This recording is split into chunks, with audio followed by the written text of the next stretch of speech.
بسم الله الرحمن الرحيم. السلام عليكم. بعد ما شفنا البريكارديوم اكزامينيشن فقلنا انه كل مكان او كل اريا راح اسمع بيها، ممكن انه تكون نورمال وممكن انه اسمع مرمر. فهذا المخطط راح يوضح لي هاي المرمر المن ريليتد سيستوليك لو دايستوليك وهاي الامور المصطلحات اللي شفناها. هواي اغلبية الطلاب انه داخت بيها، فهذا المخطط راح يسهل عليه زد زد اس اس. والاي اي بالاخير راح اقول لكم شنو اي اي. ايورتيك، بولمنري، ترايكاسبيد، مايترال. الايورتيك بالسكند انتركوستال سبيس، رايت سكند، ليفت سكند انتركوستال سبيس نفس مكان ماي ايورتيك بس عكسه. ترايكاسبيد باراسترنال، ليفت باراسترنال بالفيفث انتركوستال تقريبا. المايترال بمنطقة الابيك سبيت بالفيفث انتركوستال سبيس ميد اكزيلاري لاين. تمام. اول شي لازم اعرفه هل هذا الابنورمال ساوند او المرمر اللي جاي نسمعه بالسيستوليك لو بالدايستوليك. زين شلون راح نعرفه بالسيستوليك لو بالدايستوليك؟ يا اما عن طريق النبض مالة القلب، هو لب دب لب دب لب دب. فاللب هو الاس 1 والدب هو الاس 2.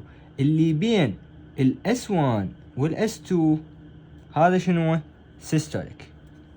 اللي بين الاس 2 والاس 1 اللي ما بعد اللب دب، لب دب اكو فراغ بيناتهم، يلا راح يجي اللب دب الثانية.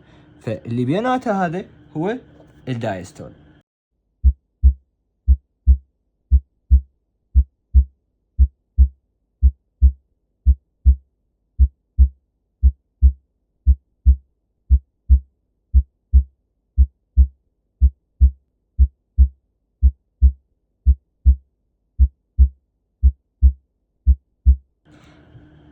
ما قدرت افرقه من هذا، اروح للكاراتيد، ابقي الستيثوسكوب مالتي على الفالف اريا.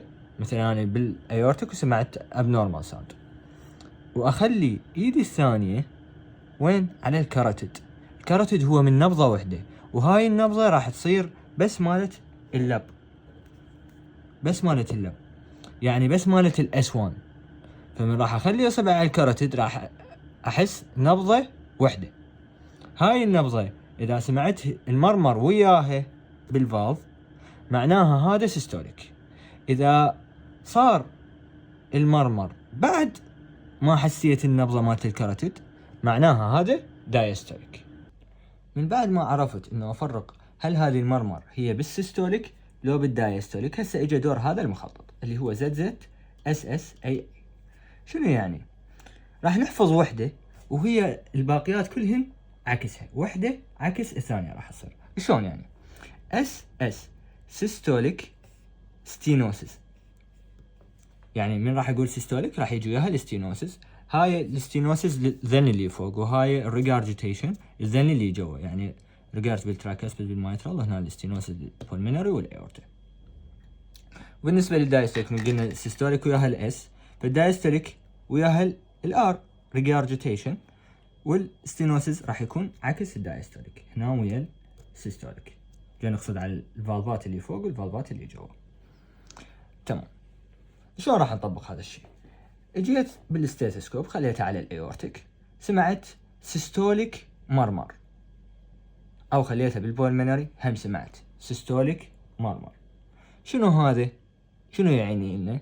يعني لنا انه صاير عندنا فد ستينوسيس بالايورتيك فالف، او احنا سمعنا بالبولمنري فاكو فد ستينوسيس بالبولمنري فالف. نروح للترايكاسبيد والمايترال، هم سمعنا بيهن مثلا هنا بالترايكاسبيد سمعنا سيستوليك مرمر، او بالمايترال سمعت سيستوليك مرمر. هذا شنو يعني؟ فد ريجارجيتيشن بالفالف. فترايكاسبيد ريجارجيتيشن اور مايترال ريجارجيتيشن. ونفس هذا الشيء نرجع نطبقه هنا بالدايستوليك. تمام. هسه هذني اذا سمعنا سيستوليك مرمر بالبولمينري او بالايورتي، سمعنا سيستوليك مرمر بالترايكاسبيد بالمايترال، اللي هن اسماء. اكو الايجكشن سيستوليك مرمر، هاي تابعة للايورتيك وللبولمينري. يعني اذا سمعت بالايورتيك ايجكشن سيستوليك مرمر، سمعت بالبولمينري ايجكشن سيستوليك مرمر. شنو ايجكشن سيستوليك مرمر؟ يعني راح تجي ورا الفيرست هارت ساوند، ورا الاس 1. احنا قبل شوي شنو قلنا الاس 1 هي تمثل السيستوليك والاس 2 هي تمثل الدايستوليك، فايجكشن سيستوليك راح تجي ورا الاس 1.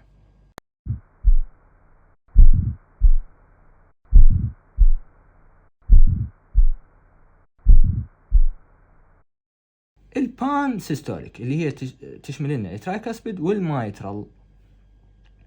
هاي من اسمها بان يعني شنو؟ بان يعني كلي، فراح تجينا من الاس 1 لحد الاس 2، هذا القب اللي بيناتهم كله راح تملي، فشو نصيح لها؟ بان سيستوليك مرمر.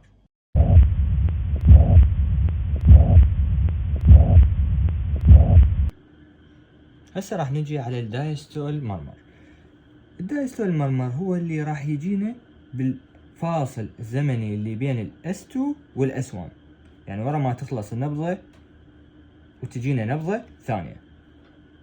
زين، بالايورتيك والبولمنري راح اسمع ايرلي دايستوليك مرمر. شنو هذا الايرلي؟ الايرلي يعني فشي بالبداية يجيني، فاول ما تجيني الاس 2 يعني لب دب، اول ما تجيني الدب راح يجي وياها، فحتى الدب ما راح اسمعها.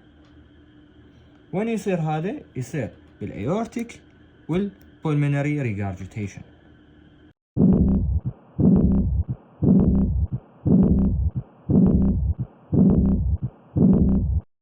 بالنسبة للترايكاسبيد والمايترال راح اسمع بيها ميد دايستوليك مرمر. شنو ميد دايستوليك مرمر؟ هم بين الاس 2 والاس 1 اللي هي قلنا المنطقة اللي يصير بيها الدايستول، ف بيناتها راح اسمع ميد، من اسمه ميد يعني بالنص، ميد دايستوليك مرمر.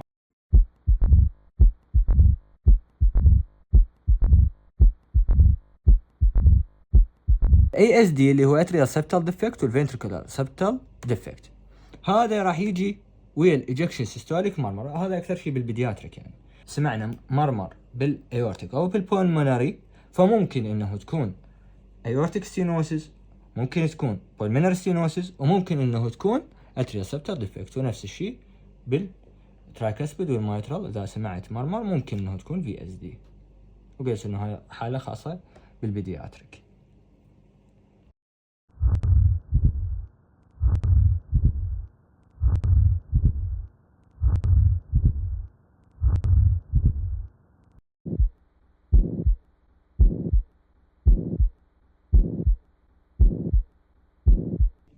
هسه بعد عندنا فد اضافات بسيطة. شنو هي؟ هذني ممكن انه يصير بهن راديشن، يعني ممكن انه اسمعهن، اذا سمعتهن وتأكدت من عندهن موجودات، او مو كلش متأكد ممكن راح يسوي لي راديشن بغير مكانات. شنو هو؟ عندنا بس بالمايترال وعندنا بالايورتيك، مايترال وايورتيك. بالايورتيك ستينوسيس تحديدا، ايورتيك ستينوسيس، الايورتيك ريجارديتيشن ما راح يسوي لي هذا الراديشن. ايورتيك ستينوسيس راح يسوي لي كاراتيد بروي. بس هاي بروي خطأ، اكو تي سايلنت هنا، اتوقع هيك الاسم مال.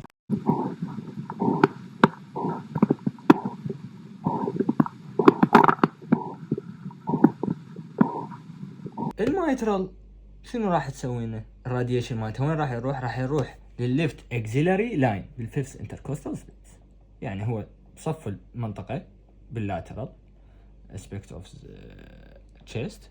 راح اسمع الراديشن مالت المايترال. مايترال شنو؟ مايترال فالف ريجارجيتيشن. تمام. بعد شنو عندنا؟ الفيرست هارت ساوند اللي هي نورمالي لازم اسمعها، والسكند هارت ساوند افضل مكان اسمع به بالمايترال. سكند هارت ساوند افضل مكان اسمع به هو بالبولمنري. فاذا قال لي انه اكزامن سكند هارت ساوند، اروح للبولمنري اسمعها. فيرست هارت ساوند هنا. بعد اكو فد حالة مرضية يصير بيها ثيرد وفورث هارت ساوند، اللي هن نصيح لهن جالوبيان ريثم، يعني يطلع الاس 1 يطلع الاس 2 وراه يطلع اس 3 اس 4 هيك سريع، فصير مثل الطربقة مال الحصان هيك بالضبط هيك يصير. يصيحوا لك جالوبيان ريثم. هذا وين اسمعه؟ همين راح اسمعه بالمايترال فالف